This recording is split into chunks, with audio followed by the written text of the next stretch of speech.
వైరాగ్యం అనేక రకాలు. ఘోరమైన సంసార దుఃఖానుభవం చేత కలిగేది ఒక రకమైన వైరాగ్యం. కానీ తనకు అందుబాటులో ఉన్న ఐహిక భోగభాగ్యాలు అశాశ్వతాలని, తుచ్చాలని గ్రహించడం చేత కలిగే వైరాగ్యం ఉత్తమమైంది. ఇలాంటి వైరాగ్యం ఉన్న వ్యక్తికి సమస్త భోగభాగ్యాలున్నా లేనివిగానే ఎంచుతాడు. వైరాగ్యం ఎన్ని రకాలు? తీవ్ర వైరాగ్యమని, మంద వైరాగ్యమని సామాన్యంగా 2 రకాలు. ఒక్క రాత్రిలో చెరువు తవ్వి అప్పటికప్పుడు నీటితో నింపాలని దీక్ష వహించటం వంటిది తీవ్ర వైరాగ్యం. నెమ్మదిగా అడుగడుగునా తాగుతూ విలంబం చేస్తూ వృద్ధి పొందేది మంద వైరాగ్యం. అది ఎప్పుడు పరిపక్వ దశలో వస్తుందో పరమాత్ముడికే ఎరుక. ఒకడు స్నానానికి ఏటికి పోతూ చాలా రోజులుగా ఎవరో ఒక పెద్ద మనిషి సన్యసించటానికై ప్రయత్నిస్తున్నట్లు విన్నాడు. ఆ మాటతో సన్యాస జీవితమే సర్వోత్తమని అతడికి ఎలాగో మనసుకు తట్టింది.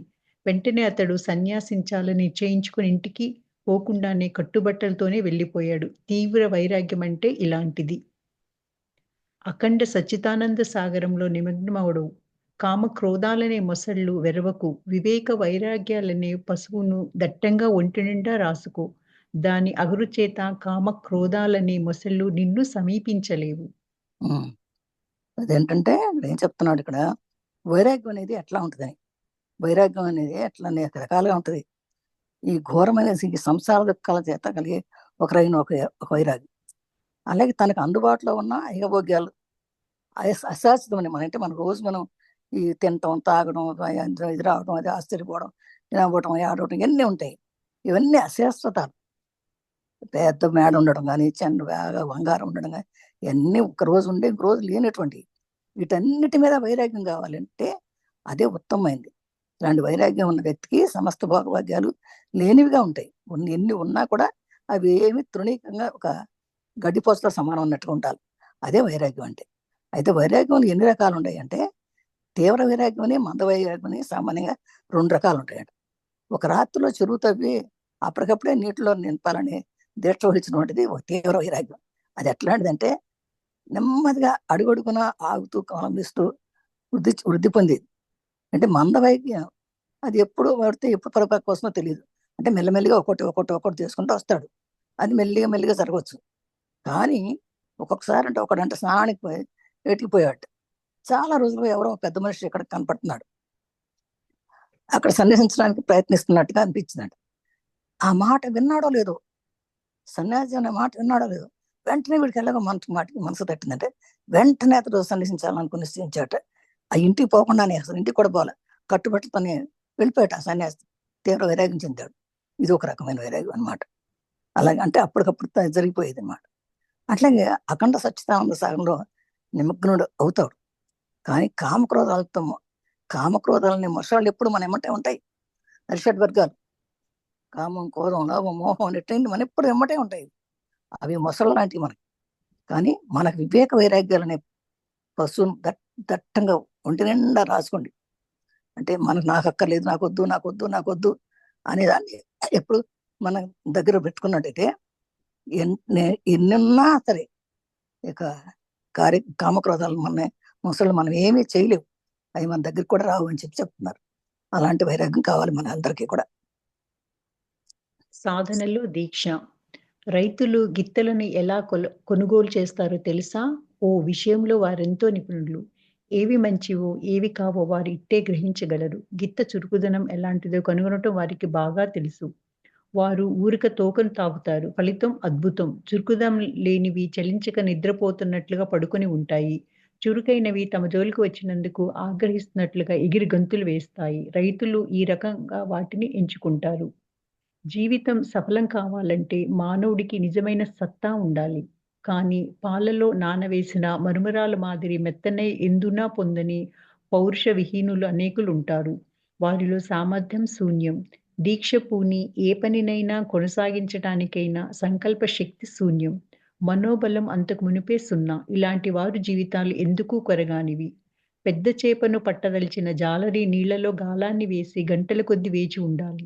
అలాగే దీక్షతోనూ, ఓర్పుతోనూ సాధనలు సాగించే భక్తుడు చివరికి తప్పక భగవంతుణ్ణి కనుగొంటాడు.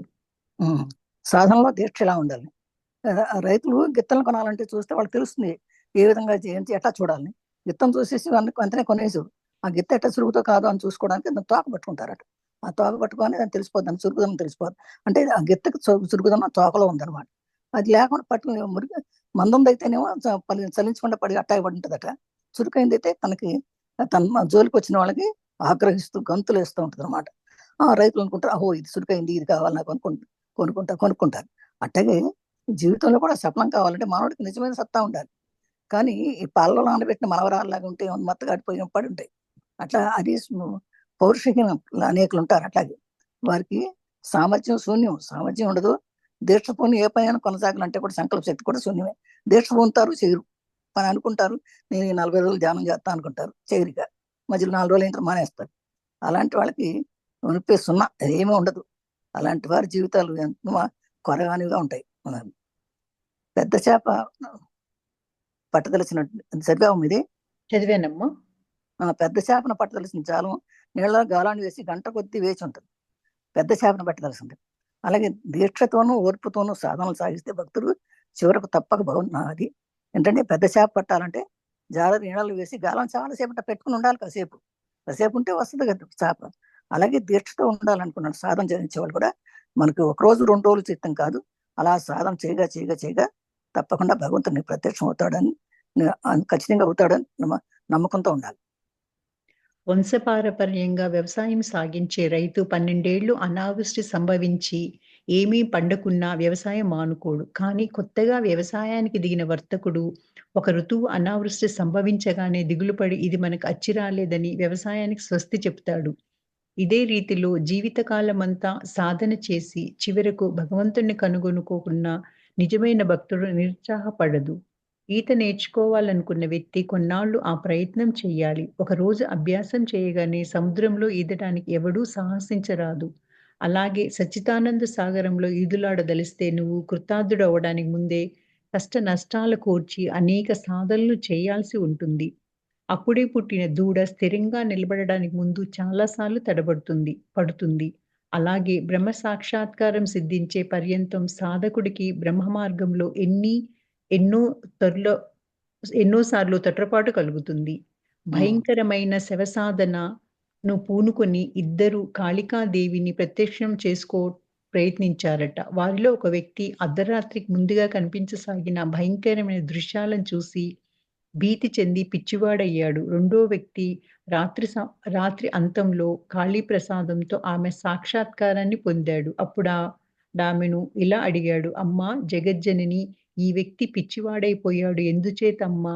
దేవి ఇలా సమాధానమిచ్చింది, నాయనా, నువ్వు గత జన్మలో అనేకసార్లు ఇలాగే పిచ్చివాడివైనావు. కానీ ఇప్పుడు చివరకు నన్ను చూడగలిగావు అనింది మాట. అది చూసారా, ఎక్కడి నుంచి చెప్పారు? వంశపారంపర్యంగానా? అదేమ్మా. వంశపారంపర్యంగా వ్యవసాయం సాగించేవాడు ఒక రైతు 12 ఏళ్ళు వ్యవసాయం చేసిన అనావృష్టి సంభవించింది అనుకోండి. అయితే ఏమి పండలేదు. పండకపోతే దానికి వ్యవసాయం చేయడం మానేసాడు. కానీ కొత్తగా వ్యవసాయం ఎవరన్నా మొదలెట్టాడు అనుకో, వచ్చినట్టు ఒక వర్తం మొదలుపెట్టిన వర్తకుడైనా సరే ఆ ఋతువులో అతనికి ఏమీ రాలేదనుకో, ఆ టైంలో దివాళిపైకి మానేస్తాడు. నాకు వచ్చి రాలేదు అనుకుంటాడు. అలాగే అది వ్యవసాయం స్వస్తి చెప్పేస్తాడు, మళ్ళీ చాలు. అలాగే జీవితకాలం అంతా కూడా సాధన చేసి చివరికి భగవంతుడు అనుకుంటాం అని నిజమైన భక్తుడు ఎక్కుంది. నిరుత్సాహపడ్డు సాధన చేస్తూ ఉంటాడు. ఎప్పటికైనా నాకు భావం సాక్షాత్ కలుగుతుంది అనుకుని చేస్తూ ఉండేవాడు. నిరుత్సాహపడ్డు ఎప్పుడు కూడా. కానీ కొన్ని రోజులు చేసేసి నాకు భగవంతుడు కనపడలేదు అని చెప్పేసి మానేసేవాడు, ఎప్పటికీ అనుకోలేడు. అలాగే ఈత నేర్చుకోవడానికి వచ్చిన కొన్నాళ్ళకి ప్రయత్నం చేయాలి. కానీ ఒక్కరోజు అభ్యాసం చేసి నాకు సముద్రంలో ఈదడానికి ఎవరు సాహసించరు. అలాగే వచ్చిన సచ్చిదానందంతో ఈదులాడే వస్తే నువ్వు ఒక కృతార్థుడు అవుతావని ముందు కష్ట నష్టాలు కూర్చొని సాధన చేయాల్సి ఉంటాయి. ఈ సాధన చేయడం ఏమీ పెద్ద తేలికైంది ఏం కాదు. కష్టాలు ఉంటాయి. కానీ ఆ కష్టాన్ని అధిగమించి ఏమైనా సరే నేను సాధన చేయగా నాకు భగవత్ సాక్షాత్కారం కలుగుతుంది అని నిశ్చయంగా నమ్ముకుంటే తప్పకుండా జరుగుద్ది. అందుకని అప్పుడే పుట్టిన దూడ స్థిరంగా నిలబడదు. ఒక ఆవు దూడ పెట్టింది అనుకోండి, దూడ వెంటనే నిలబడదు. పాపం నిలబడతాను తనే ప్రయత్నం చేసుకుంటది. కానీ చాలాసార్లు పడుతుంది లేస్తుంది, తడబడుతుంది. కానీ పట్టు వదలదు, ఇంకా చేస్తూనే ఉంటుంది. అలాగే మనకు కూడా బ్రహ్మ సాక్షాత్కారం సిద్ధించాలంటే సాధకుడు బ్రహ్మాకులు ఎన్నోసార్లు పడతాం, లెగుస్తాం. ఒకసారి కలుగుతుంది, మళ్ళీ పోతుంది, మళ్ళీ వస్తుంది. కానీ మనం ఇంకా అది వదలకుండా, పట్టు వదలకుండా మనం చేస్తే ఉంటే తప్పకుండా మనం సాధించగలం. అలాగే భయంకరమైన సాధన చేసేవాడు కొంతమంది అండి శ్మశానంలో కూడా చేస్తారట, సాధన చేస్తారు. అదే తాంత్రిక సాధన అంటారు అట్లాంటి వాళ్ళని. అంటే అదే ఏదో అంటారు అలానే. అలాంటి వాళ్ళు తాంత్రికులు. అది చే చే చే ఓ పనులు చేస్తుంటారు అట్లా వాళ్ళంతా కూడా. వాళ్ళందరిని ఆళ్ళు శ్మశానం అని చేస్తారు వాళ్ళు. ఆళ్ళు ఇద్దరు కాళికాదేవి ప్రత్యక్షం చేసుకో ప్రయత్నం చేస్తారట వాళ్ళు. వాడు భయంకరమైన ప్రార్థన చేస్తారు వాడు. వారిలో ఒక వ్యక్తి అర్ధరాత్రి ముందుగానే కనిపించదగినటువంటి భయంకరమైన దృశ్యాలను చూసి భీతి చెంది పిచ్చోడైపోయాడు. ఎందుకంటే ఆ సాధన మామూలు సాధన కాదది. అర్ధరాత్రి కూడా పోయి శ్మశానంలో శవాల మీద కూర్చొని ధ్యానం చేయటం అంటే అది తాంత్రిక శక్తి అది. అది మామూలు సాధారణ వ్యక్తి కాదది. తాంత్రిక వ్యక్తి అన్నమాట అది. అఘోరాలు చేస్తారు అట్లాంటివి. అయితే అలా చేసి వాడు పిచ్చోడైపోతాడు. ఒక్కోసారి కొన్నిసార్లు అది తట్టుకోలేక పిచ్చోడైపోతారట. ఆ రెండో వ్యక్తి రాత్రి అంతంలో ఆ కాళీ ప్రసాదంతో ఆమె సాక్షాత్రం పొందాడు ఇంకొక వ్యక్తి. అందరూ అట్లా అవ్వరే. కొంతమంది పిచ్చోళ్ళైపోతారు, కొంతమంది బాగానే ఉంటారు. అప్పుడు ఆమెతో అందట, ఏంటమ్మా ఆ జగజ్జన్ని ఆ వ్యక్తి ఎందుకు పిచ్చాడైపోయాడు అని అడిగాడు. అడిగితే అప్పుడు అమ్మందట, ఎందుకంటావంటయ్యా, నువ్వు కూడా చాలాసార్లు పిచ్చివాడయ్యావు. నీ గత జన్మలు నీకు తెలియదు కానీ నువ్వు ఎన్నిసార్లు పిచ్చివాడయ్యాయి, ఇప్పుడు చివరికి ఇప్పుడు నువ్వు ఇట్లా నన్ను చూడగలుగుతావు అన్నట్టు. అంటే అవన్నీ కూడా అంశాలు అనమాట. ఒక్కొక్కటి అట్లా అయిపోయి తర్వాత మళ్ళీ జన్మ తీసుకుని అప్పుడు ఇంకా మిగిలిన జన్మ అంతా కంప్లీట్ చేసుకుంటే అప్పుడు అమ్మని చూడగలుగుతాడు అని చెప్పడం. అరుదుగా గాని మనకు మనశ్శాంతి లభించదు గదా! అలా లభించిన శాంతి అయినా చిరకాలం ఉండిపోదు అని అది ఎందుకని ప్రశ్నించారు.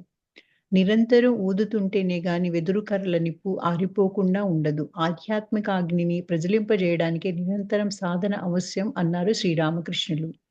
కూజాను నిండా నీటితో నింపి ఉట్టి మీద ఉంచు. కొద్ది రోజుల్లో నీరంతా ఈరిపోతుంది. కానీ దాన్నే నీళ్ళలో ఉంచితే అలా ఉంచబడినంత కాలం నిండుగానే ఉంటుంది.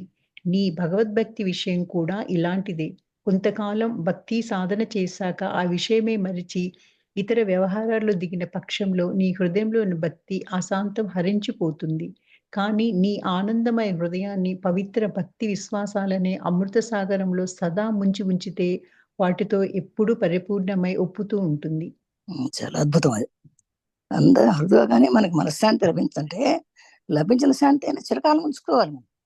చిరకాలం ఉండదు, మనం ఉంచుకుంటే ఉండదు. కానీ ఎట్లా రామకృష్ణులు గారు చెప్తున్నారనమాట, నిరంతరం ఊరుతూ ఉండేటువంటి వెదురు కర్రలు ఎప్పుడు వెదురు కర్రలు పెట్టి మంట పెడతా ఉంటే అదంతా పెడుతుంటే అగ్ని వస్తుంది, ఆపేస్తే పోతుంది కదా. అలాగే నీ సాధన కూడా ఎప్పుడూ అలా జరుగుతూనే ఉండాలి, ఆపకూడదు. ఎట్లయితే కూజా నిండా నీటితో నింపి ఒకటి మీద పెట్టేసామనుకో, అది కొన్ని రోజులు ఉంటే మొత్తం ఆయుర్వైపోద్ది, ఉండదు. కానీ దాన్ని రోజు నీళ్ళతో నించితే అవి వాడుతూ ఉండదు, మళ్ళీ పోస్తూ ఉండి అలా ఉంచినట్టయితే నువ్వు ఎంతసేపు ఉంటే అంతకాలం కూడా నిండుగానే ఉంటుంది అది.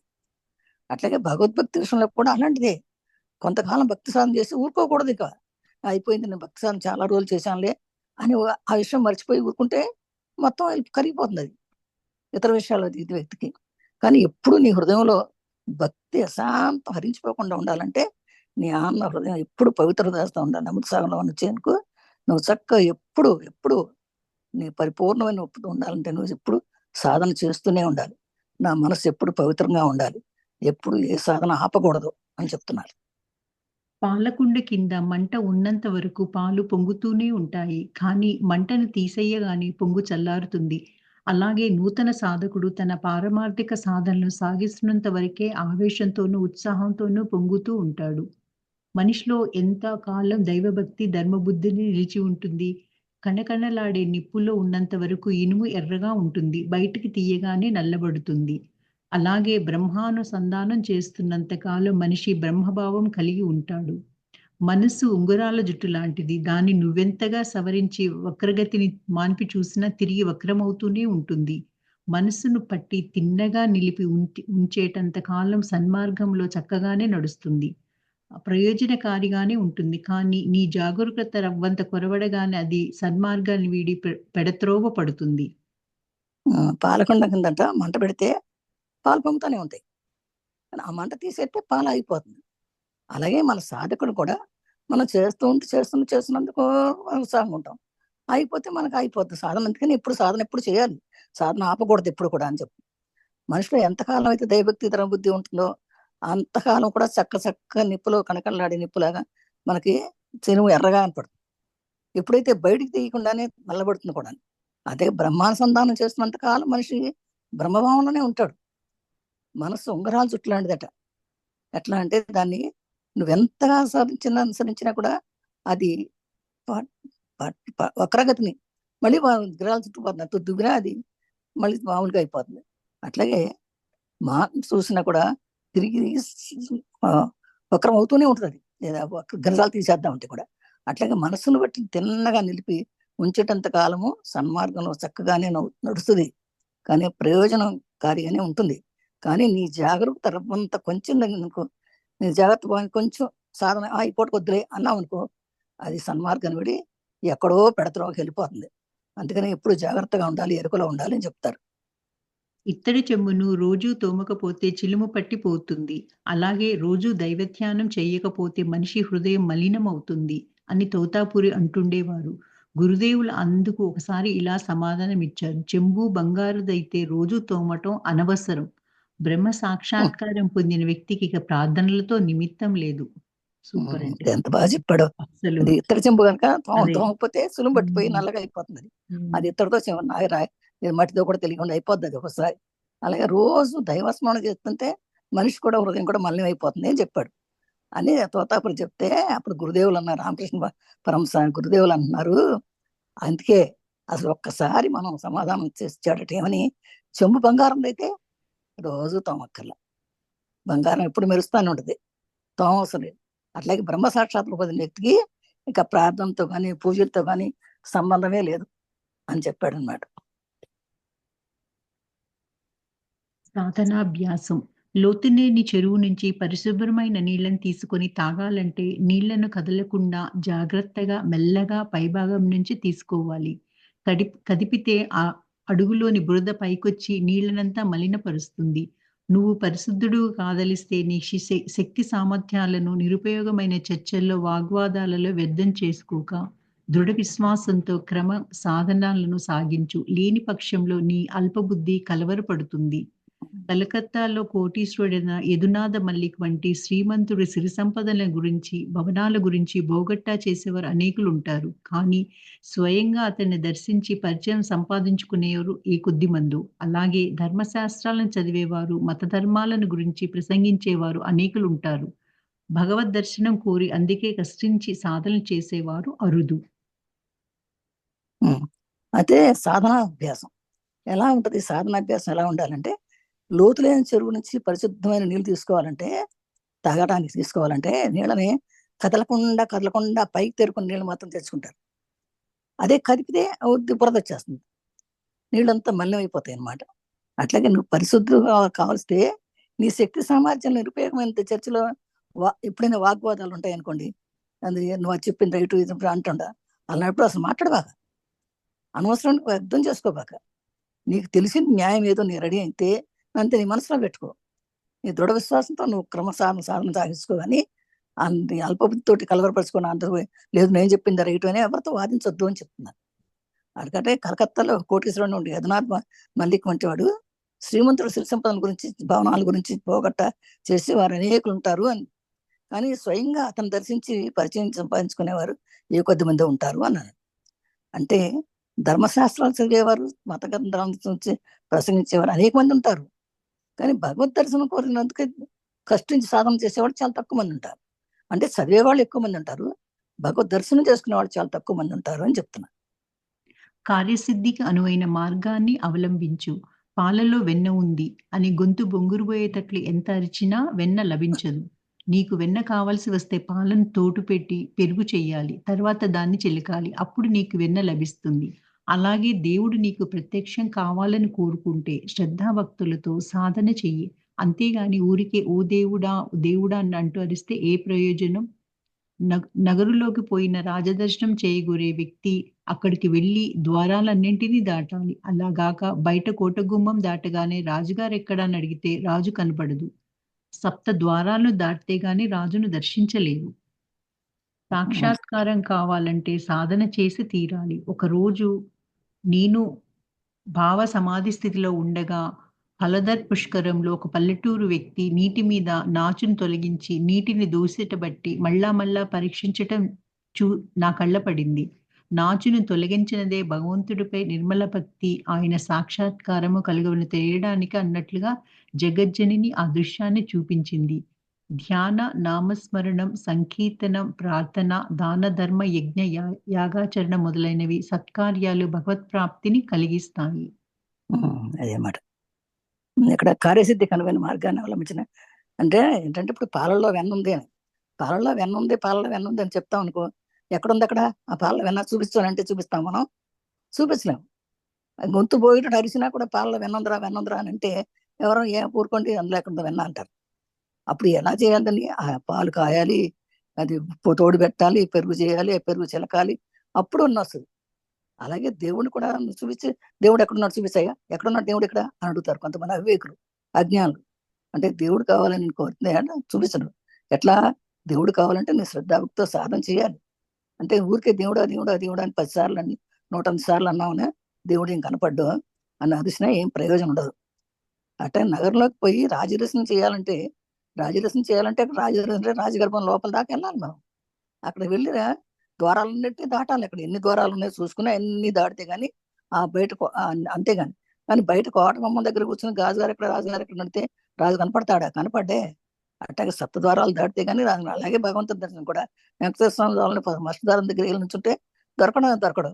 ఇప్పుడు చివరి దాకా వెళ్తేనే కదా దొరుకుతుంది. అట్లాగే చదివామది చదివామది సాక్షాత్కారం కావాలంటే సాధన చేస్తే రాలి. బ్రహ్మ సాక్షాత్కారం కావాలి, నీకు ఆత్మ సాక్షాత్కారం కావాలంటే సాధన చేయకుండా ఒకరోజు కూర్చుంటే దొరకదు. అది సాధన చేయాలి. ఒకరోజు నేను భావ సమాధి స్థితిలో ఉండగా హలతర పుష్కరంలో ఒక పల్లెటూరు వ్యక్తి కనపడ్డాడు. నీటి మీద నాచు తీస్తున్నాడు.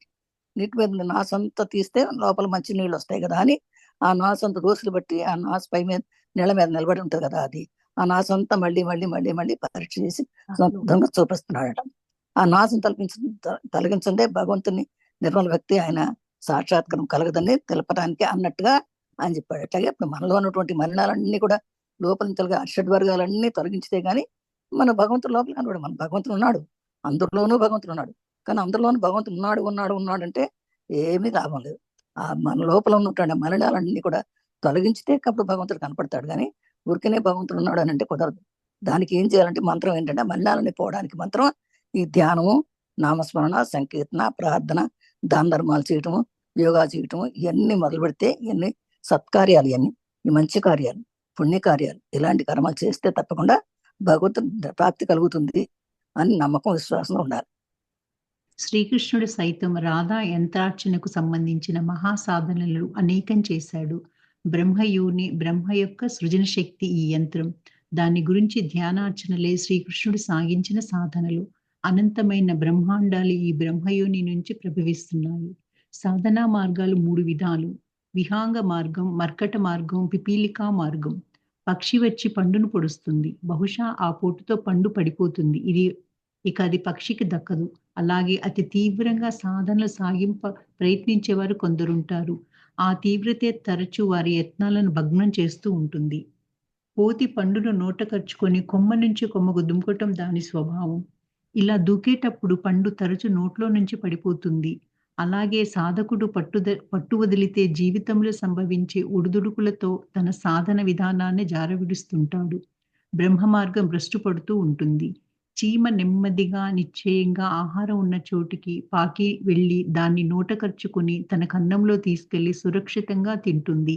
ఇలాంటి పిపీలికా మార్గాన్ని అనుసరించే సాధనా విధానమే సర్వోత్తమం. ఇందులో ఫలప్రాప్తి నిశ్చయం.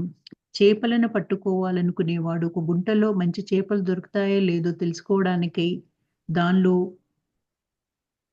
ఇదివరకు చేపలను పట్టిన వారి వద్దకు వెళ్లి ఆతృతతో ఇలా అడుగుతాడు: ఫలానా గుంటలో పెద్ద పెద్ద చేపలు దొరకటం నిజమేనా? వాటిని పట్టడానికి ఎలాంటి ఎరవెయ్యాలి? కావలసిన సమాచారం వారి వల్ల తెలుసుకొని పరికరాలతో గుంట వద్దకు వెళ్లి గాలం వేసి ఓపిక పట్టి నేర్పుతో చేపలను ఆకర్షిస్తాడు. చివరికి చక్కని పెద్ద చేపను పట్టుకోగలుగుతాడు. అలాగే మహాత్ములు, ఋషులు వాక్కులలో పూర్ణ విశ్వాసం ఉంచి భక్తి అనే ఎరతో మనోనిశ్చయమనే గాలపు కోలతో భగవంతుణ్ణి పట్టుకొని హృదయంలో నిలుపుకోవాలి. అందుకే అఖండమైన ఓర్పుతో కాల పరిపాకానికే వేచి ఉండాలి. అలా చేస్తే ఆ దివ్య మీనం లభిస్తుంది. అవును. ఎట్లా ఎట్లా అంటే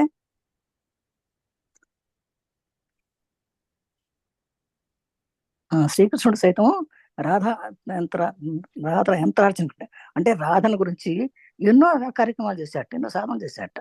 అట్లాగే బ్రహ్మ యొక్క సృజన శక్తి ఉంటుంది. ఈ యంత్రం దాన్ని గురించినటువంటి ధ్యానార్చనలే.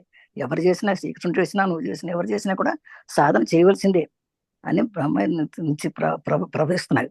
అట్లాంటి సాధనా మార్గాలు 3 రకాలు ఉన్నాయట. ఒకటి విహంగ మార్గం, ఒకటి మర్కట మార్గం, ఒకటి పిపీలిక మార్గం. ఏంటంటే విహంగ మార్గం ఏంటి అంటే పక్షి పండును తీసుకుంటుంది, పొడుస్తుంది, దాని ముక్కుతో పొడుస్తుంది అని అది వెంటనే పడిపోతుంది. ఒక్కోసారి, అన్నిసార్లు కాదు, పక్షి ఒకసారి దక్కదు. అది ఎప్పుడైతే పండును పొడుస్తుంది కానీ బాగా పండిపోయిన పండు అయితే నువ్వు కింద పడిపోతుంది. అలాగే అప్పుడు తీవ్ర సాధన సాగించే ప్రయత్నించేవారు కొంతమంది. ఆ తీవ్రతతో తన ప్రయత్నాలు భగ్నం అయిపోతాయి. ఒక్కోసారి దాన్ని జాగా చేయాలనుకుంటారు, కూర్చున్న పడిపోతారు. అలాగే ఒక కోతి ఏం చేస్తుంది, పండు కొట్టుకుంటుంది. ఆ పండు కోసి చక్కగా కొమ్మ నుంచి కొమ్మకు దూరుతుంది. అది ఒకసారి కూర్చోదు, కోతిలాగా తిరుగుతూ ఉంటారు చూడండి. అట్లాగే కొంచెం తర్వాత ఒకసారి కూర్చుని దొరికింది కదా అని చెప్పి తీసి ఒక పక్కన కూర్చుని తిందో ఎందుకంటే ఈ పండు ఈ కొమ్మ నుంచి ఆ కొమ్మకి, ఈ కొమ్మ నుంచి ఆ కొమ్మకి తిరుగుతుంది. ఆ తిరగడంలో ఏం అవుతుంది, ఆ చేతి పండు కూడా పడిపోతుంది. అట్లాగే సాధకుడు పట్టు వదలకుంటున్నది, పట్టుకొని దాన్ని వదలకుండానే ఒడిదుడుకుబడి ఇది అది ఆదని ఇటని తిరిగి సాధన మర్చిపోతాడు. అది పోతుంది, అది భ్రష్ట్ అయిపోతాడు. అంటే చీమ ఏం చేస్తుంది, చీమ ఎంత చిన్నదండి, ఎంత చిన్న జీవి. ఆ జీవి అయినా కూడా ఏం చేస్తుంది, నిశ్చలంగా ఎక్కడైనా ఒక పంచదార పొలుపు దొరికినా సరే వెంటనే వెళ్ళిపోయి అది పట్టుకుని వెళ్ళి దాని నోట్లో ఖర్చుకుని తన కన్నంలోకి వెళ్ళిపోయి మెల్లగా సురక్షితంగా అక్కడ ఎవరు లేరు అనుకుని అక్కడ కూర్చొని శుభ్రంగా తింటది. ఇలాగే పిపీలిక మార్గాన్ని అంటే చీమ నుంచి బ్రహ్మదారి మార్గాన్ని అనుసరించే సాధనలే అని సర్వోత్తమైంది. అట్లా నిదానంగా ఎంత చిన్నదా పెద్దదా అని కాదు ఇక్కడ. దాని సాధన, దాని నిరంతరమైన సాధన, దానికి ఎంత కావాలో అంత తీసుకుంటుంది, దాన్ని మొయ్యగలిగినంత తీసుకుంటుంది. సురక్షితమైన ప్రాంతానికి వెళ్ళి కూర్చుని, అంటే సురక్షితమైన ప్రాంతం అంటే ఇక్కడ మనం చక్కగా స్థిరాసనంలో కూర్చున్నట్టు కదలకుండా, ఎవరు లేకుండా మనం ఒంటరిగా కూర్చోవడం, అలా చేస్తే చక్కగా ఫలప్రాప్తి జరుగుతుంది అని చెప్తున్నారు. అంటే ఎప్పుడైతే చేపలు పట్టుకునే వాళ్ళు ఉంటే కూడా ఒక గుంటలో మంచి చేపలు దొరుకుతాయో లేదో తెలుసుకోవాలంటే వాళ్ళు ఏం చేస్తారంటే వాళ్ళు చివరికి చేపలు పట్టే వాళ్ళ దగ్గరికి వెళ్ళి, వాళ్ళు ఇంతవరకు అనుభవం కలిగిన వాళ్ళ దగ్గరికి వెళ్తారు. వెళ్ళి ఈ పలానా గుంటలో పెద్ద చేపలు దొరుకుతాయా, నిజమేనా అని చెప్పేసి వాళ్ళని అడుగుతారు. వాళ్ళని అడిగి వాటికి పడ్డానికి ఏం చేయాలి అని తెలుసుకుంటారు. తెలుసుకుని కావలసిన సమాచారం తెలుసుకుని దాన్ని బట్టి వాళ్ళు కొన్ని పరికరాలు తీసుకుని ఎలాంటి గాలం వేయాలో అని తెలుసుకుని ఓపి బట్టి నేర్పుతోటే చేపలను ఆకర్షిస్తారు. చివరికి చక్కని పెద్ద చేపను పట్టుకోగలుగుతారు. అలాగే మహాత్ములు, ఋషులు మనం కూడా మనం సాధన చేస్తే మహాత్ములైన వాళ్ళ ఋషుల దగ్గరికి వెళ్ళి వాళ్ళకు పూర్వ విశ్వాసం నుంచి వాళ్ళతో భక్తి ఉండి ఎంతో మనోనిశ్చయంతో ఆ గాలపు అన్నట్టు మన భగవంతుని పట్టుకుని హృదయంలో నిలుపుకోవాలి. అందుకే అఖండమైన ఓర్పు ఉండాలి. ఓర్పు లేకుండా మనం ఏ సాధన చేయలేము. కాల పరిపాకానికి నేను వేచి ఉండాలి. ఎంత టైం పడుతుందో అంత టైం పడుతుందో లేదు. కొంతమందికి ఎంత తక్కువ టైం పడుతుంది, కొంతమంది ఎక్కువ టైం పడుతుంది. కానీ మన ఓర్పుతోటి కనుక ఎంతకాలమైనా వేచి ఉంటే అలా సాధన చేయగా నీకు తప్పకుండా నీకు భగవత్ సాక్షాత్కారం జరుగుతుంది అని చెప్తున్నా.